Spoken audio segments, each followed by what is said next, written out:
John from beautiful Gulfport, Mississippi, he said, who are some dark horses that could end up in conference title games this year?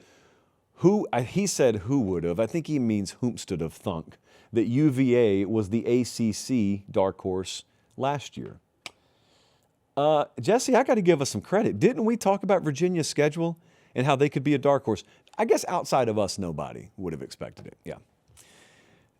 Could we stay in the state but go to Blacksburg?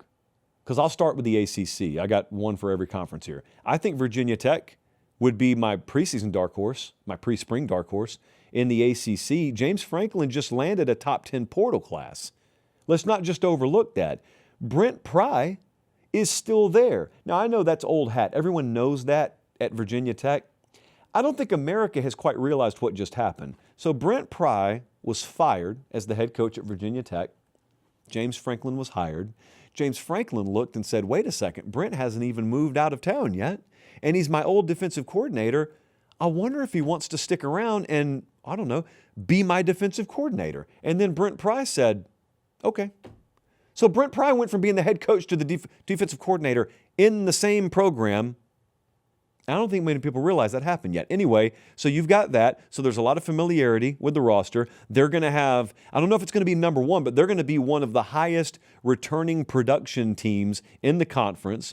The transfers are upgrades. It's a very important thing to note because sometimes schools take a ton of transfers, but they're trying to backfill good players that left with average players. That's not what Virginia Tech's doing. So I would say Virginia Tech in the ACC.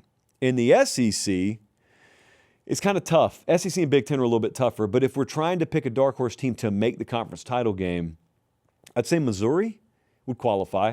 I think Missouri would be my dark horse team in the SEC to make the conference title game. Obviously, this is just me betting on Austin Simmons at quarterback. Because once upon a time, Lane Kiffin and Ole Miss were extremely sold on Austin Simmons being the guy. And then it started off a little shaky, and he got hurt, and then Trinidad Chambliss happened, and everyone forgot about Austin Simmons. Well, here's the thing about Lane Kiffin's feel for the quarterback position. He doesn't miss very often. So maybe the gratification for the way Lane felt about Austin Simmons will just be delayed and ultimately realized in Columbia, Missouri by Eli Drinkwitz. Now, here's what they need. They need that to pan out. And they need defensive transfers to pan out. But you know as well as I do, every year someone in college football is like +4 in one possession games. And if Austin Simmons becomes a superstar at quarterback and they stay relatively healthy and they just catch lightning in a bottle winning close games, yeah, I could see Missouri being that team. What about the Big Ten? Big Ten's the same way. Quick 5-second timeout. Check and make sure you're subscribed to the channel. It keeps it free. We love you. All right, back to the show. It's tough. You got a core of top teams. I think it's pretty obvious if you're looking for a dark horse contender in the Big Ten who it is. It's Washington. Jedd Fisch and Washington, I think, have to be the dark horse in the Big Ten. They were top 20 last year, offense and defense.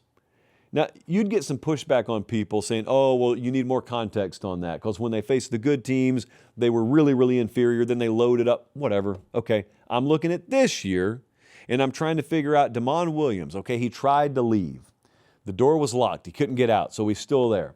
It's just the way it went down. Everyone can talk about kind of shining that situation up all you want to. No, he wanted to leave, and you figured out a way legally not to let him leave. Good for you, by the way. I was pro-Washington in that whole deal. And now he's still there. Now, a generation ago, he would be like persona non grata in the locker room. These days, it just kind of is what it is. So he'll probably be an all Big Ten caliber player this year for all I know. But here's what I do know. They did a good job of closing wounds in the transfer portal. They didn't kill it. They didn't go and do like LSU did and just transform everything and become an instant national title contender. What they did is they said, we've got bona fide weaknesses here, here, and here. Let's cover those up with the portal. That's good. That's good because they're not a long ways off. And Jedd Fisch is a proven guy. He can win. I think they can win. Look at the schedule late in the year. Penn State and Indiana come in there. in the last month of the season, so they really need home field to matter in the last month of the season. They don't make a single East Coast trip. I mean, their road games in Big Ten terms are pretty manageable. They go to Purdue, they go to Nebraska, Michigan State, and they go to Oregon at the end of the year. That's a really, really tough draw. They go to Southern Cal earlier in the year. There is no, at Indiana at least. There's no at Ohio State. There's no at Michigan there. So I'd say Washington and the Big Ten. The Big 12, two different directions we could go. I chose one. Brave, very brave. Oklahoma State. Oklahoma State, as of March, is my dark horse contender in the Big 12. Oklahoma State, don't they suck? No, they did. I don't think they will this year.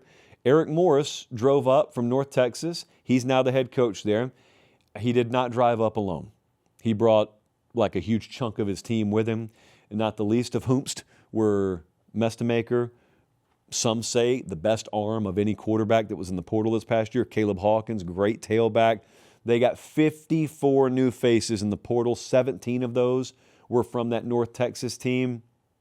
Understand, this is the Big 12 we're talking about. Now, Texas Tech may have assumed the lead dog role in that conference. It is still wildly volatile any given year. And I have a sneaking suspicion that Texas Tech's activities have lit a fire under Oklahoma State. Now, that's just a suspicion. They have to prove me right on that. But yeah, question, just as I was writing notes here. Miami hasn't even played for the conference title under Mario yet. They almost won the national title last year. Still haven't played in Charlotte. So that's a domino we need to knock down. Ohio State Big Ten championship game. I'm asking myself, in conferences like the ACC, how does Miami not make the conference title game this year? How does Ohio, I guess this one's a little easier to answer. How does Ohio State not make the conference title game?